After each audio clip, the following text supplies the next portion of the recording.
24/7, you're listening to Footscray Live.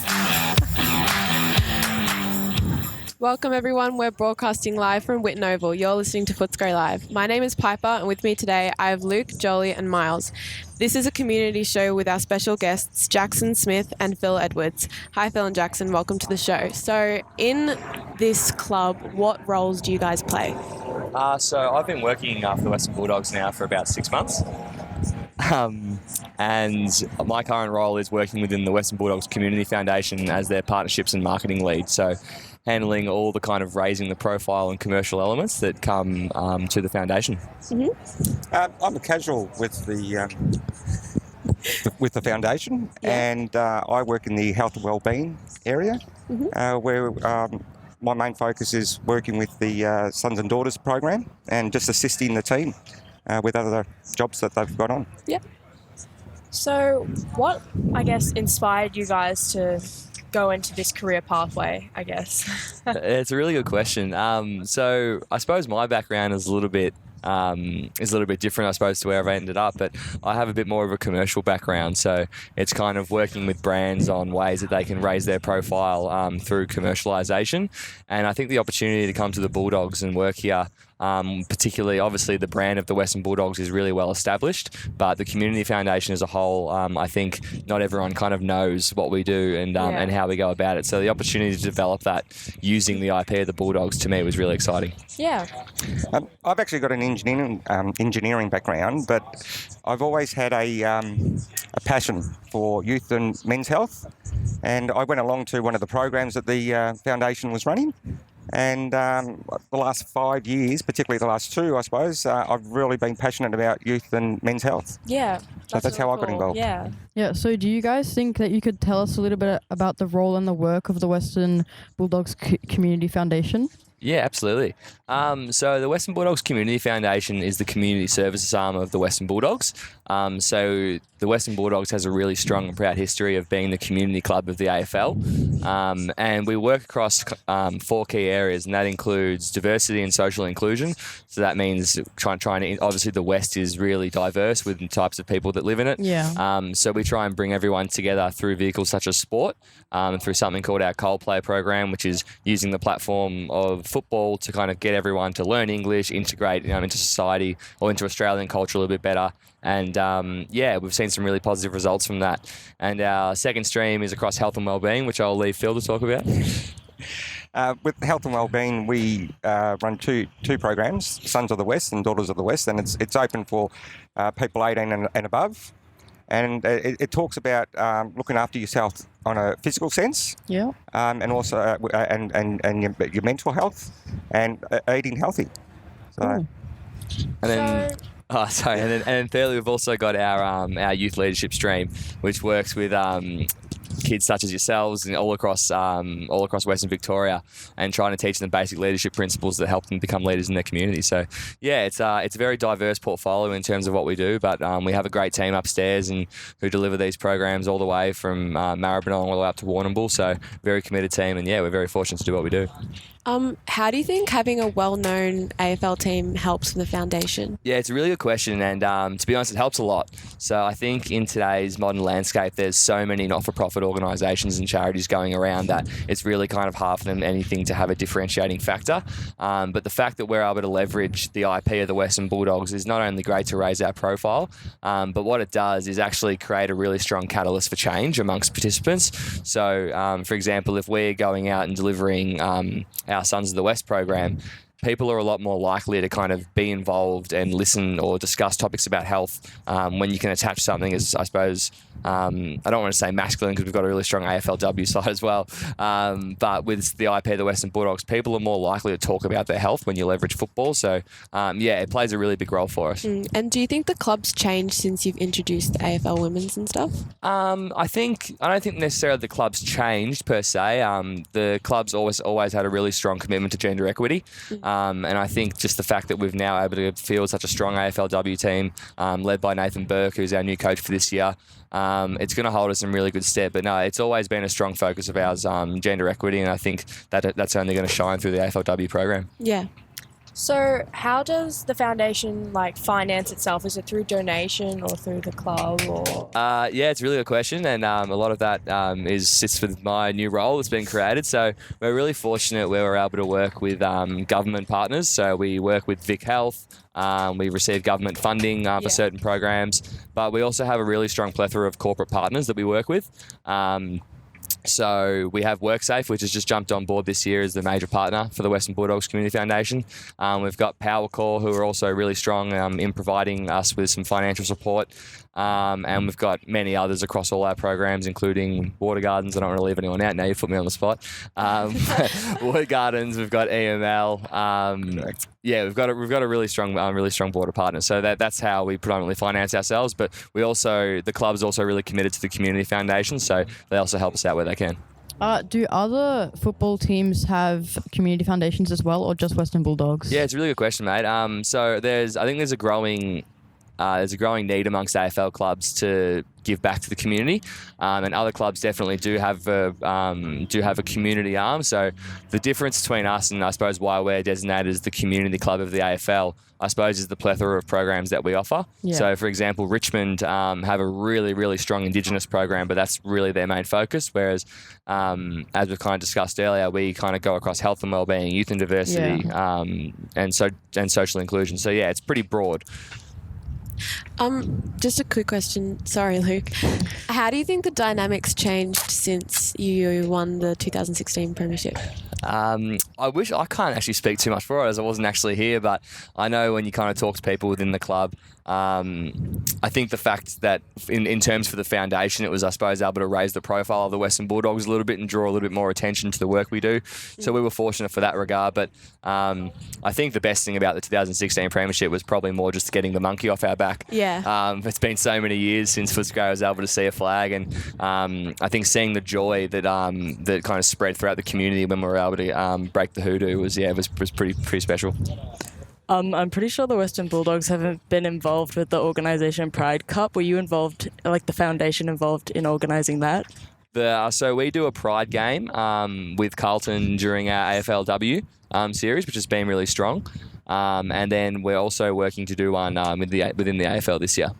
That's great. What are the Pride games? Pride games are where we work with certain clubs to promote, I suppose, the LGBT community.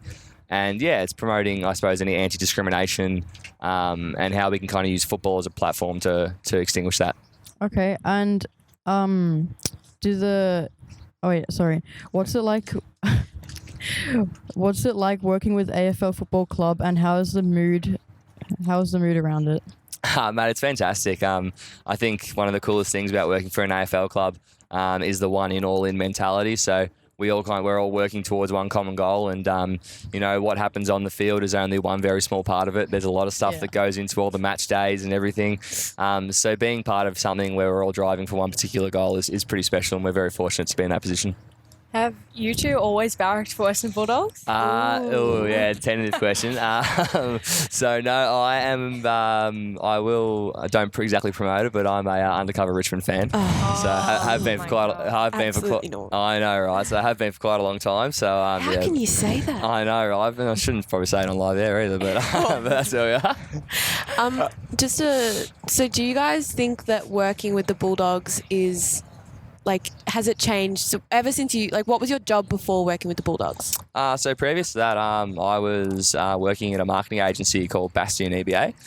So it's a sponsorship agency that works with brands on how they can leverage commercial partnerships. So what I mean by that is you'll see out there on the field, we've got kind of Victoria University, we've got Mission, Bob Jane T-Mart. So it's working with those brands and how they can market through the Western Bulldogs. And how do you get hold of those brands? It's a really good question. It's a pretty tough market out there. If I had the secret answer, I wouldn't be projecting it on air, but you try and just reach out and appeal to the various audiences that brands have. So for example, the Western Bulldogs, obviously we have a really diverse community and a really diverse audience which we work with.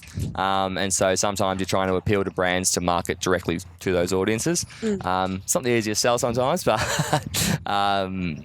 yeah, it's definitely something that is there's a lot of value in sponsorship, and it's leveraging a platform which people are passionate about. So it's a really exciting space.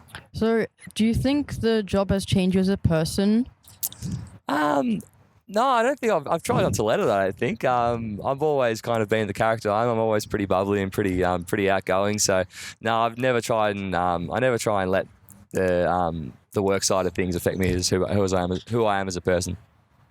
Yeah. What's the most rewarding thing about your job?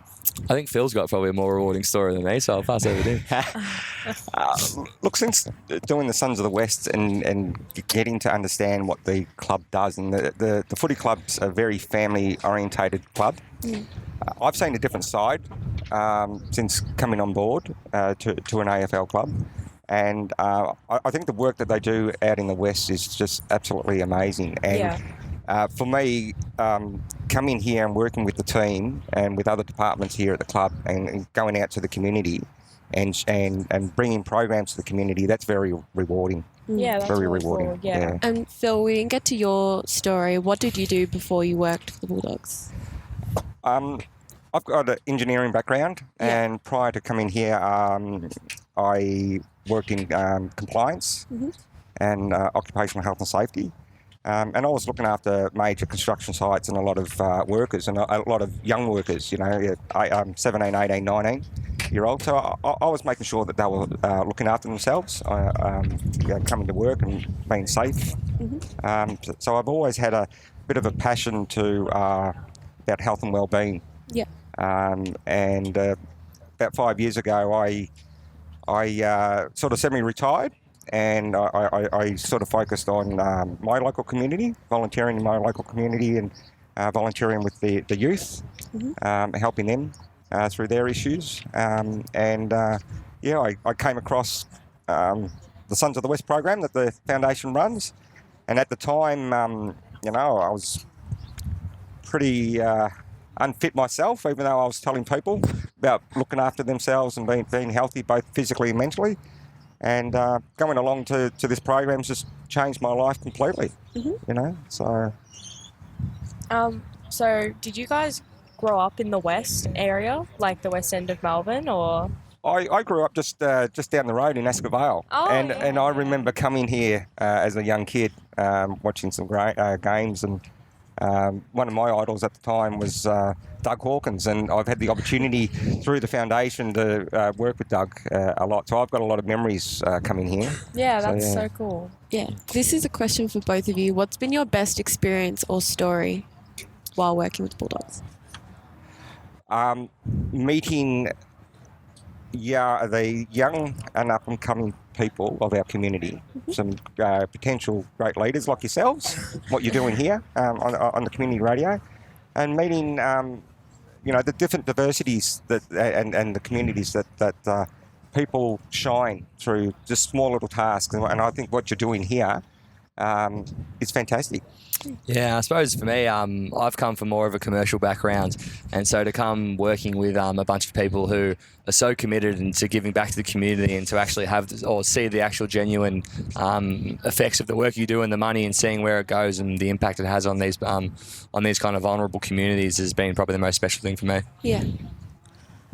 Do you think running programs with refugees and things like Pride Cup have helped kind of change the culture of football, which had a reputation for being kind of homophobic, racist back in the day? Yeah, I mean, don't get me wrong, I always still think it's a really good question, and I still think there's a ways to go. But the AFL and particularly the Western Bulldogs are really committed to driving that change, and I think I kind of hinted at it earlier, but yeah, the power of the badge, I suppose, of the Western Bulldogs is such a strong catalyst for change, and anyway, with anything we can do to kind of help drive that change, is really important to us.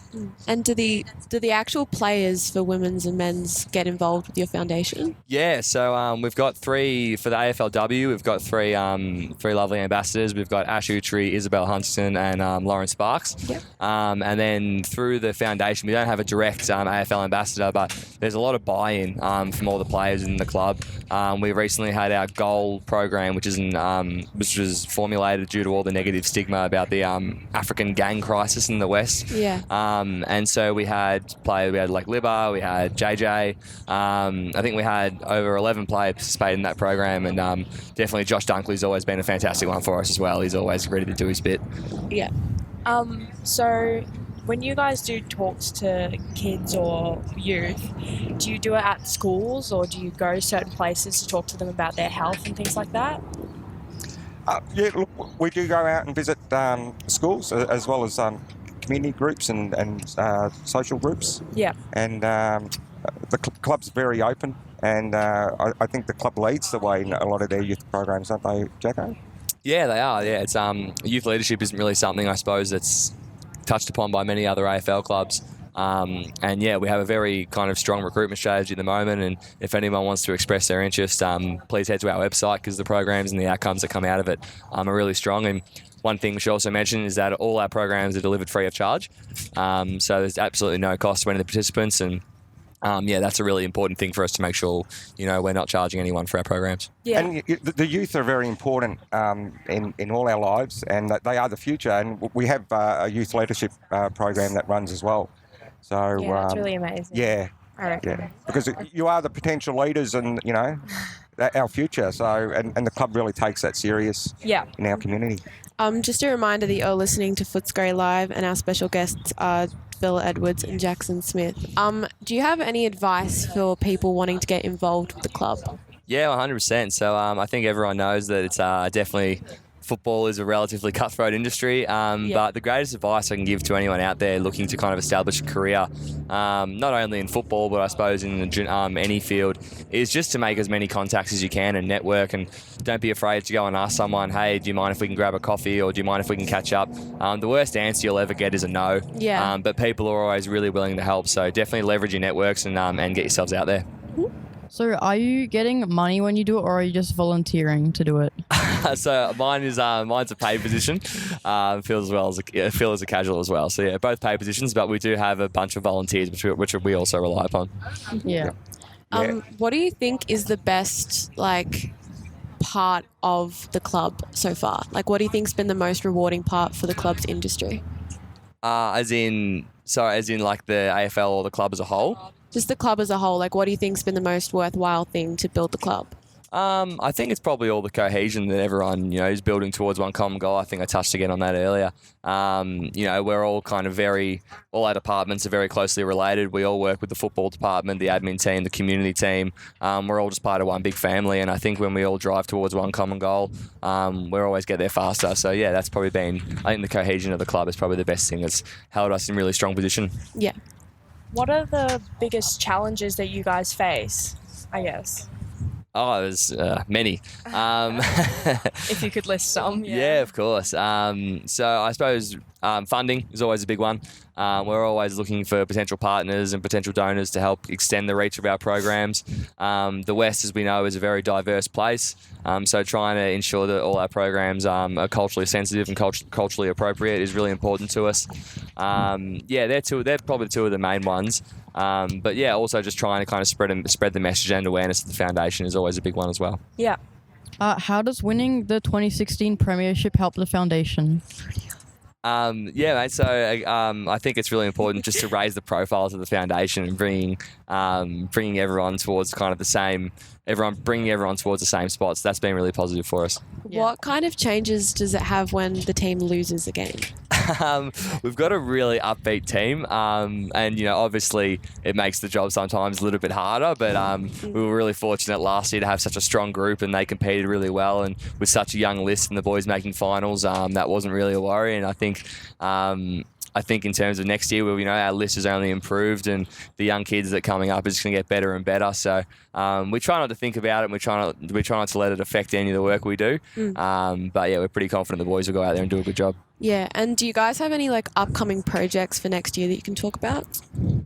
So our programs run pretty annually. So we've got for anyone interested in doing our Sons of the West program, again, please head to our website. Recruitment for that one started, and also for our youth leadership program as well. Yeah. So the Sons of the West starts in March next year, and it's open for anyone 18 and above. And we encourage people in our community, our older brothers and uncles and fathers to go along. And it talks about mental health and physical health and about being active. So yeah. Yeah. How often do you run the programs? Are they all annually or some different? They run annually, So we've and right throughout the year, particularly with our youth programs. So, yeah. So I know that there's the Bulldogs Community Kindergarten across the road from here. Do you guys have any anything to do with them? Do you work with them at all? So we do these things. We could do employment tours where we sometimes work with migrants and refugees and bring them through and show them all the various roles within the football club. But that can extend from the kindergarten over to the cafe, and we do a little bit of work with them. Libba's over there every day taking someone. We see him every morning. So as I said, they're all kind of part of the family, and we try and give our participants of the programs as much opportunities as we can. So that's really cool. What do you guys do for the leadership program? So the leadership program works with various schools all the way from Maribyrnong, Melton, all the way up to Ballarat. And what that does is work with various schools to identify potential leaders, and then we sort of pluck them out of school and do certain workshops every week, and teaches them a bit more about self-efficacy and how to kind of be a leader in their communities. And then the hope is that once they've completed the program, they take those learnings and become leaders in their communities through various social impact projects. Yeah. So if we wanted to ask you guys to come to our school and do a talk to one of the year levels, how do we contact you or get that to happen? Yeah, really good question. So always feel free to call the club, which can then directly be transferred on, which can then be transferred onto us. So feel free to call the Western Bulldogs directly, and then they'll pass you on through to us. Yeah. Do you guys have any success stories about the team or what you guys do for the team? I think there's a great one sitting right next to me, so I'll let him talk about that. Look, the football club and the foundation runs the Sons of the West. Yeah. And a couple of years ago, I was around about 126 kilos, and I wasn't looking after myself. And when I was growing up, I wasn't very active, and there wasn't a lot of things out there like the leadership for the youth. So, and I used to talk to guys about looking after themselves, especially the young people. And I went along to the Sons of the West, and it changed my life because I realised that I needed to look after myself physically as well as mentally, and eating healthy. And in the first 12 months, I went from 126 kilos down to around about 85. Wow. And I lost that slowly by changing my eating habit. And it was through understanding what I need to do in regards to making small changes. And you don't have to make big changes, you just need to make small changes. Even doesn't matter how old you are, it's not too late to look after yourself physically and mentally, and making small changes can have a big impact. And do you think that being fit affects your mentality as well? Oh yes, definitely. Healthy eating and mental health go hand in hand. And if you're eating the right things, you're feeling really happy and bright, doing a little bit of exercise. You don't have to be a runner. You can just go for a half-hour walk. Doesn't matter how old you are. Just that extra half hour a day really helps. And I think to add to that, we have a series of so many great stories, and I don't want to single out anyone, but I know there's someone who would definitely be happy to have his name heard. Through our Coldplay program is a young guy called Mapo, and he came from a refugee camp over in Thailand. It was really powerful, and he was obviously living in some pretty horrid conditions over there, and his family always had a dream to kind of get him over to Australia and integrate into our kind of great society and culture, speaking for myself. He came over through the program and did Coldplay and repeated the program over 3 times, and now he's studying back at Victoria University, and he's still so involved in the club, and he just comes up to us every time and just thanks us for all his involvement from kind of helping him from where he is and where he is now. So we have hundreds of stories across the programs it's kind of the best thing of what we do is when we hear those really powerful stories. Yeah. How long has the program been running for, and how long have you guys been doing it for? So our program's kind of gone separately. I think Sons of the West has done 5 years now. 5 years, and I think Daughters have done 3. Yeah, so Daughters of the West is kind of the female equivalent to the Sons of the West program. We've got our Goal program, which has only started this year. Our Ready, Settle, Go program has probably been running for about 5-6 years now. Yeah. And our Youth Leadership Project, I think, for about 3 years. So they're all relatively new, which is really exciting because we're still kind of collating all the information and we're always on the ways to improve it. And we have a great partnership with Victoria University, who constantly evaluate our programs just to ensure they're always meeting the needs of the community. So that's always great, and kind of making sure we're doing the right thing. What kind of things do you focus on for the Daughters of the West program? Strong series of things. Phil, you might be a better place to talk about that, actually.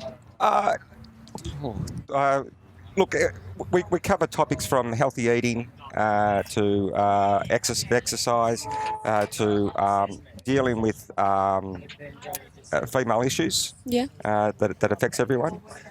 So it covers a large amount of topics that are sensitive to females, including breast cancer and that sort of stuff. And what sorts of opportunities does doing Sons of the West or Daughters of the West open for you? Wow, I'm a casual now for the foundation, and it's not just working with the sons and daughters, but also helping out a little bit with some of the youth programs, and it's about promoting what it can do, that it can change your life, and you don't need to make big changes to have big impact.